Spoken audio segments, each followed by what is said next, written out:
I think it's important for advisors to look at retirement income in a more holistic way. At the presentation today, I talked about the two different schools of thought for retirement income planning. The probability-based approach, which tends to only look at financial assets and try to determine what sort of sustainable withdrawal rate will allow those assets to last throughout retirement. And then the safety-first approach, which looks not just at the financial portfolio, but it's human, financial, and social capital. The Social Security and pensions and other income sources, part-time work and so forth. All of that is part of the broad set of income tools someone has to build a retirement income strategy. It's important to incorporate all of that into the planning process.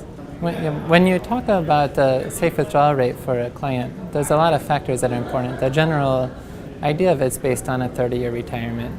And that all depends on, well, what the client's age is, what their asset allocation is, and so forth. But a lot of the analysis about that is just based on the U.S. historical record. And I think that looking forward, today interest rates are low. The stock markets to some extent are still overvalued and still slowly coming off of their peaks from the late 1990s. They haven't finished that process yet.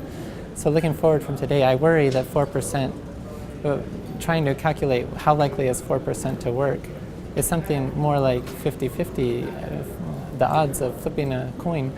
It's not obviously going to work in the way it has historically. It may work, but it also may not work. And I think that's an important reason to be thinking not just about what is a safe withdrawal rate, because it could be less than people expect. There's a couple important factors for advisors to consider to tailor an individualized withdrawal rate for their client. Of course, one of the most important things would just be the age and time horizon, because the longer the time horizon, the lower the sustainable withdrawal rate would be. But also you have to think about how much income does the client have available from alternative sources if their portfolio is depleted.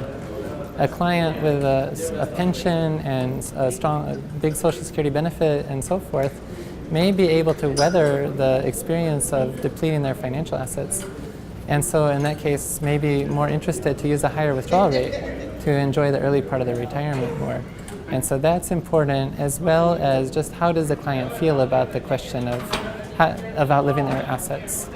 If they're really worried about that, and then you would want to use a lower withdrawal rate. But if they understand that if they use a higher withdrawal rate now, but if things don't work out well, may have to cut back later, they're willing to accept that, then that's a reason to use a higher withdrawal rate as well.